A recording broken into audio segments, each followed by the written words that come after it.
এর পাশ দিয়ে আসতে আসতেই দেখতে পেলাম দু একটি বাড়ি ঘর এখনো আছে। তারা এখনো অন্যত্র চলে যায়নি।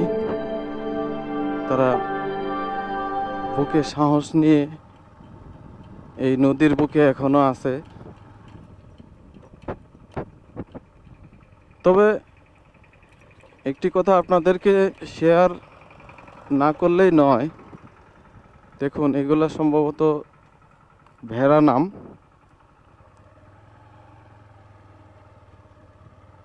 নদীর পাড়ে যে সমস্ত লোক বসবাস করে তাদের প্রত্যেকটি ঘরে একটি করে নৌকা থাকে। এই নৌকাগুলি তারা যখন অনেক পানি আসে তখন তারা এই নৌকাগুলি ব্যবহার করে। যেহেতু টিনের চাল এবং টিনের বেড়া, এগুলা নৌকা করে চলে যায় অন্যত্রে।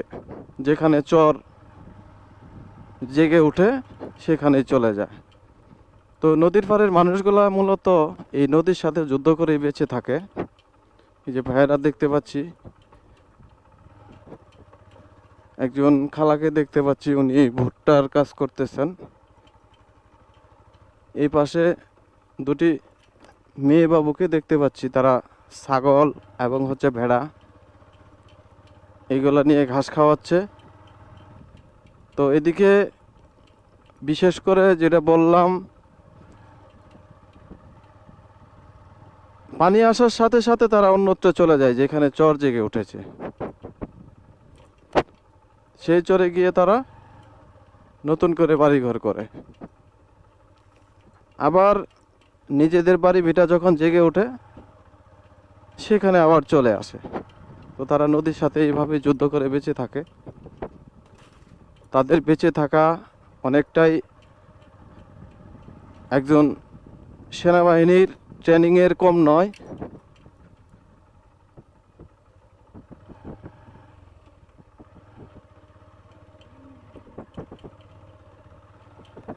তো আমাকে মূলত এই নদীর পাশ ঘেঁষেই যাচ্ছে হচ্ছে, অন্য কোনো রাস্তা নেই। দেখি মানিকদার চর পর্যন্ত এবং মানিকদার বাজার পর্যন্ত। আমি কিন্তু এখন বগুড়ার ভিতরে আছি। এটা হচ্ছে বগুড়া দিয়ে যাচ্ছি। জামালপুরের সীমানা কিন্তু অনেকটাই দূরে। তোনাদের কোনো সাইকেল নেই, কোনো অটো নেই, মূলত হেঁটে যাওয়াটাই একমাত্র পন্থা।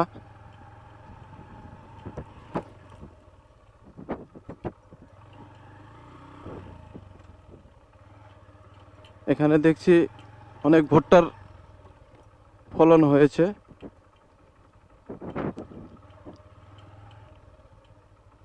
এখন কোন দিক দিয়ে যাব জানি না, দেখি এটা দিয়েই ঢুকবো।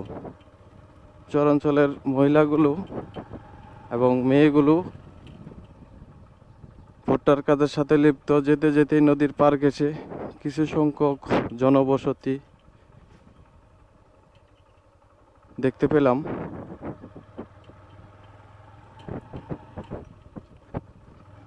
এখানে কিছু সংখ্যক বাড়ি আছে, যদিও নদী এখান থেকে বেশি দূর নয়।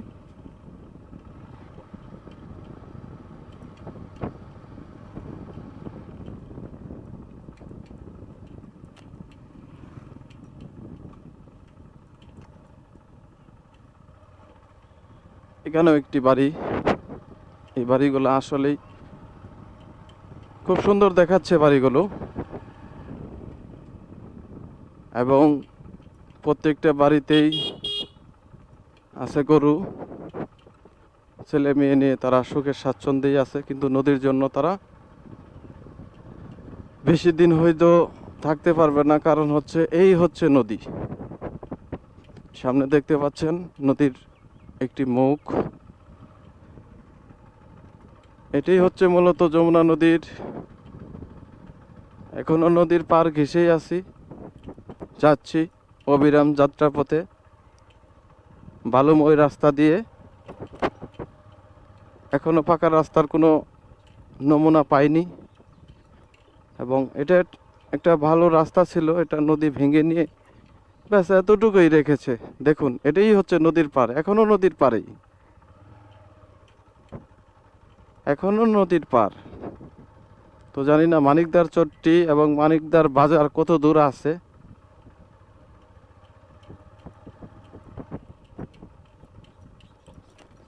এখানেও ভুট্টার কাজ করতেছে তারা, ভুট্টাগুলি উঠিয়ে শুকাচ্ছে, যেহেতু এখন বৃষ্টি নেই, শুকাচ্ছে।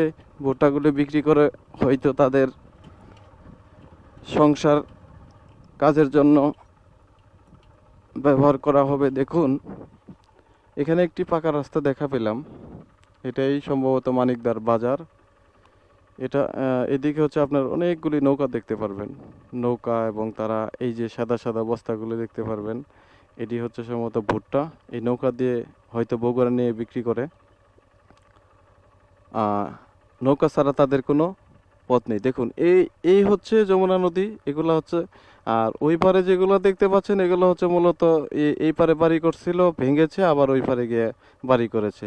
মূলত এটাই হচ্ছে তাদের জীবনযাত্রা। তো অবশেষে মানিকদার চর পর্যন্ত এসে পড়েছি।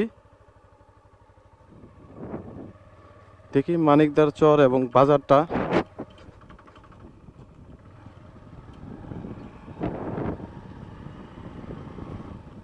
তো সম্ভবত এটাই হচ্ছে মানিকদার বাজার। খুব সুন্দর লাগছে, গ্রামের ছোট ছোট বাবুগুলি বসে আছে এবং একটি চায়ের দোকান,